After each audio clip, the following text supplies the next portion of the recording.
আসসালামু আলাইকুম, welcome to my channel. Hello guys, আপনারা সকলে কেমন আছেন? আশা করছি ভালোই আছেন। তো আমি আজকে 21শে বইমেলার উদ্দেশ্যে রওনা করেছি। তো আমি এখন ঢাকা বিশ্ববিদ্যালয়ের মসজিদে নামাজ পড়ে মসজিদ থেকে বের হয়েছি। তা আপনার পেছনে দেখতে পাচ্ছেন, এটা কিন্তু ঢাকা বিশ্ববিদ্যালয়ের মসজিদের চারপাশের ভিউ। তো এখন আমি 21শে বইমেলার দিকে অগ্রসর হচ্ছি। 21শে বইমেলা হচ্ছে সোহরাওয়ার্দী উদ্যানে। এই দেখেন 21শে বইমেলার বাহিরের এই যে গেটটা কিভাবে সাজানো হয়েছে, আর এই যে চারপাশে কিন্তু অনেক মানুষ। এটা কিন্তু মেট্রো রেল স্টেশনের কাছে, ঢাকা বিশ্ববিদ্যালয় মেট্রো রেল স্টেশনের পাশে শহীদ সোহরাওয়ার্দী উদ্যান। সোহরাওয়ার্দী উদ্যানে 21শে বইমেলা হচ্ছে। তো এখন আমি ভিতরে প্রবেশ করবো। এখন আমি আপনাদেরকে বইমেলার চারপাশ ঘুরিয়ে ঘুরিয়ে দেখাবো।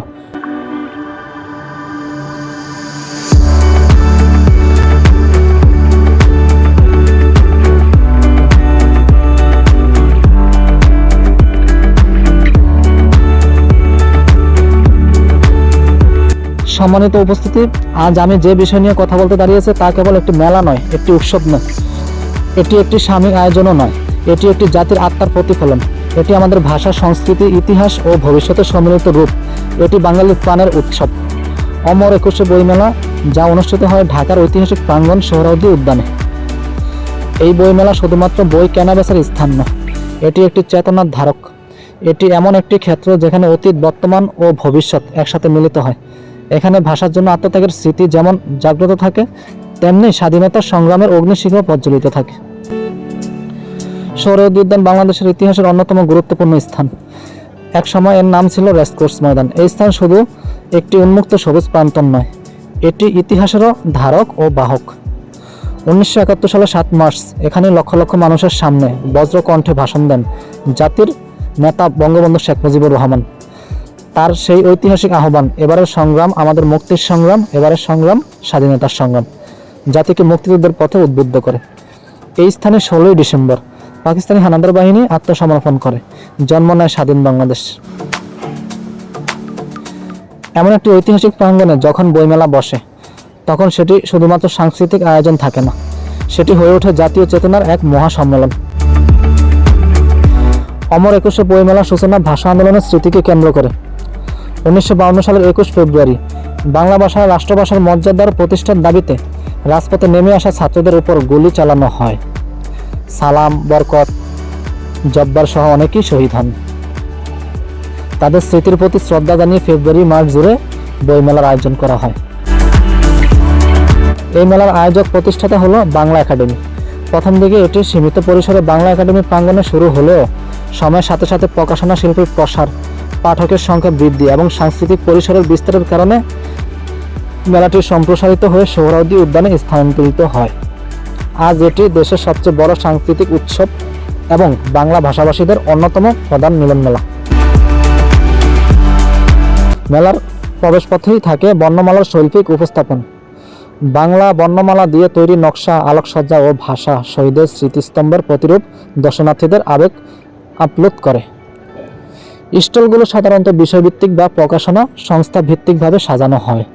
শিশু কিশোর কন্যার গবেষণা ও প্রবন্ধ গ্রন্থ, মুক্তিযুদ্ধ ভিত্তিক বই, কবিতা, উপন্যাস, অনুবাদ, সাহিত্য, ধর্মীয় গ্রন্থ, বিজ্ঞান ও প্রযুক্তি বিষয়ক বই, সব কিছুর জন্য আলাদা আলাদা অংশ থাকে। মেলার নান্দনিক কেবল বইয়ের মলাটে সীমাবদ্ধ নয়, স্টলগুলোর স্থাপত্য, ব্যানার, পোস্টার, ক্যালিগ্রাফি ও শিল্পসম্মত উপস্থাপনাও দৃষ্টিনন্দন হয়। অমর 21শে বইমেলা বাংলাদেশের প্রকাশনা শিল্পের সবচেয়ে বড় প্ল্যাটফর্ম। প্রতি বছর শত শত নতুন বই প্রকাশিত হয় এই মেলাকে কেন্দ্র করে। প্রকাশনা সংস্থাগুলো বছরের পুরো সময় জুড়ে প্রস্তুতি নেয়। লেখকরা নতুন পাণ্ডুলিপি জমা দেন, সম্পাদকরা সম্পাদনা করেন, প্রচ্ছদ শিল্পীরা নকশা করেন, মুদ্রণ শিল্পীরা বই ছাপেন। এই পুরো প্রক্রিয়া হাজারো মানুষের কর্মসংস্থানের সুযোগ সৃষ্টি করে। লেখক, সম্পাদক, প্রুফ রিডার, ডিজাইনার, প্রিন্টার, বাদাই শ্রমিক, বিক্রয়কর্মী, সবার জন্য এটি একটি গুরুত্বপূর্ণ সময়।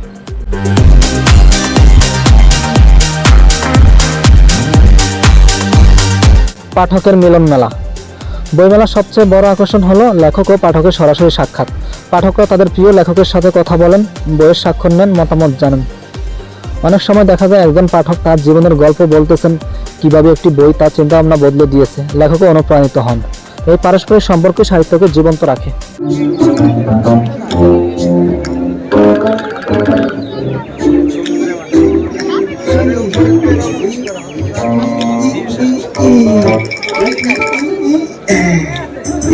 বেড়াটা যে কি ভারী, একা একা হচ্ছেই না। বুকে কি ডাকবো? না না, থাক, বেড়াই দিব না, যাই।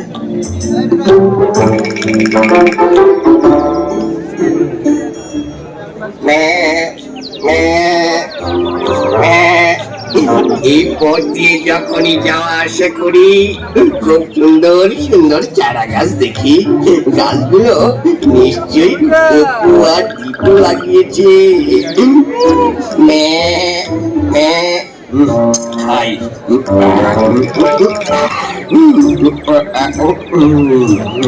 সবুজ গাছ মানেই তো ভিটামিন এ। একটা খাই, দুইটাই খাইলাম। আর একটা থাকলে খুবই ভালো হতো, ওটাও সাবার করে দিতাম, আমার পেটের খিদেটা মিটত।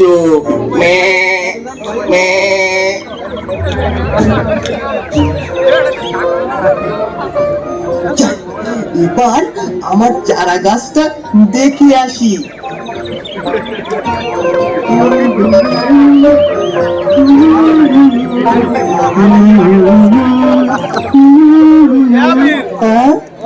আমার চারা গাছটা কোথায়? হায় হায়, কি সর্বনাশ হয়ে গেল! এত শখ করে চারা গাছ লাগালাম, আর সেটা আগেই সাবার করে দিল। আমার গাছটাও তো নাই, মনে হয় ছাগলে কি বলেছে। আমরা দুভাই ঝগড়া করলাম, আর দুষ্টু পাবি ছাগলটা আমাদের সর্বনাশ করলো। হ্যাঁ, আয় আমরা দুই ভাই প্রতিজ্ঞা করি আর কখনো ঝগড়া করব না। হ্যাঁ, আমরা আর ঝগড়া করবো না। ঝগড়া করা ভালো নয়, তবু যদি ঝগড়া হয়, ঝগড়া শেষে বলবো হেসে, হাত মিলাও ভাই কাছে এসে। তরুণ প্রজন্ম ও বইমেলা। ডিজিটাল যুগে তরুণদের মধ্যে বই পড়ার আগ্রহ কমে যাচ্ছে, এমন অভিযোগ প্রায় শোনা যায়। কিন্তু বইমেলা গেলে দেখা যায় ভিন্ন চিত্র। তরুণ তরুণীরা দল বেঁধে আসেন, কেউ কবিতার বই খোঁজেন, কেউ উপন্যাস, কেউ গল্প বা কেউ গবেষণামূলক বই খোঁজেন। অনেকেই নতুন লেখকদের বই কিনে তাদের উৎসাহিত করেন। বইমেলা প্রমাণ করে তরুণ সমাজ এখনো বইপ্রেমী। শিশু কিশোর কন্যার বইমেলা শিশুদের জন্য বিশেষ অংশ থাকে। রূপকথা, ছড়া, চিত্রসহ গল্পের বই শিশুদের আকর্ষণ করে। ছোটবেলা থেকে বই পড়ার অভ্যাস গড়ে উঠলে ভবিষ্যতে তারা চিন্তাশীল, সৃজনশীল ও মানবিক মানুষ হিসেবে গড়ে ওঠে। সাংস্কৃতিক অনুষ্ঠান ও আলোচনা সভা। মেলা প্রতিদিনই থাকে আলোচনা সভা, কবিতা পাঠ, নতুন বইয়ের মোড়ক উন্মোচন অনুষ্ঠান। গবেষক, সাহিত্যিক, শিক্ষক, সাংবাদিক সবাই অংশগ্রহণ করেন। ভাষা আন্দোলন, মুক্তিযুদ্ধ, সমকালীন সাহিত্য, বৈশ্বিক সাহিত্য ধারা বিভিন্ন বিষয় নিয়ে আলোচনা হয়। এতে বইমেলা শুধু বিক্রয় কেন্দ্র নয়, এটি হয়ে ওঠে বুদ্ধিবৃত্তিক চর্চার কেন্দ্র। আন্তর্জাতিক অংশগ্রহণ। বর্তমানে বইমেলায় বিদেশি প্রকাশনা সংস্থা ও দূতাবাসগুলোর অংশগ্রহণ দেখা যায়। বিভিন্ন ভাষায় অনুবাদ সাহিত্যও প্রদর্শিত হয়। বাংলা সাহিত্য আন্তর্জাতিক অঙ্গনে পৌঁছানোর একটি মাধ্যম হয়ে উঠেছে এই মেলা। সামাজিক ও সাংস্কৃতিক প্রভাব।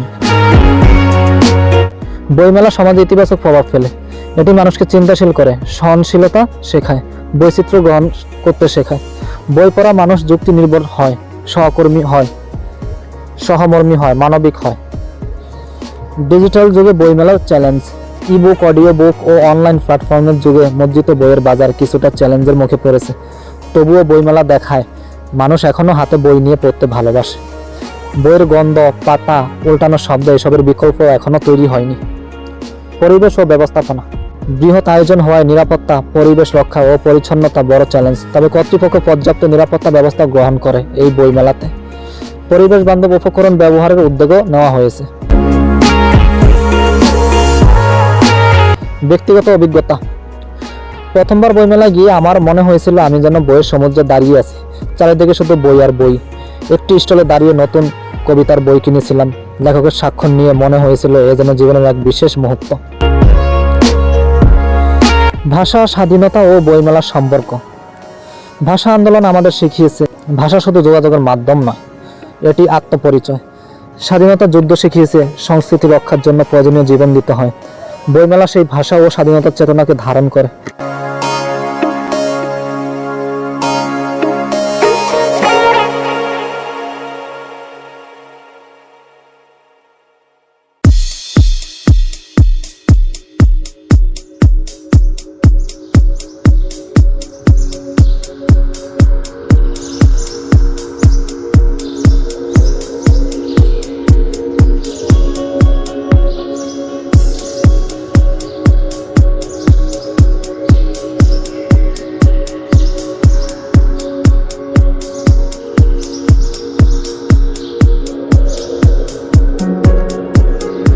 তো বইমেলা নিয়ে আমার শেষ কথা হচ্ছে, শরৎ উদ্যানে অমর একুশে বইমেলা কেবল একটি আন্তর্জাতিক বা বার্ষিক অনুষ্ঠান নয়, এটি একটি আন্দোলন, একটি চেতনা, একটি প্রতিজ্ঞা। এটি আমাদের মনে করিয়ে দেয়, যে জাতি বই পড়ে সে জাতি চিন্তা করে, যে জাতি চিন্তা করে সে জাতি এগিয়ে যায়। আসুন আমরা সবাই বই পড়ি, বই কিনি, লেখককে উৎসাহ দেই, ভাষাকে ভালোবাসি, ইতিহাসকে স্মরণ করি। কারণ বই শুধু কাগজে বাঁধা অক্ষর নয়, বই হলো একটি জাতির আত্মার আলো। তো বইমেলা অত্যন্ত জাঁকজমকভাবে উদযাপিত হচ্ছে। তো আপনারা সবাই যারা ঢাকার বাইরে থাকেন তারা অবশ্যই বইমেলাতে আসবেন। আসলে কিন্তু আপনার কাছে ভালো লাগবে, আপনারা আপনাদের পছন্দ মতো বই দেখতে পারবেন, বই কিনে নিয়ে যেতে পারবেন। তো আশা করছি সবাই ভালো থাকবেন, সুস্থ থাকবেন।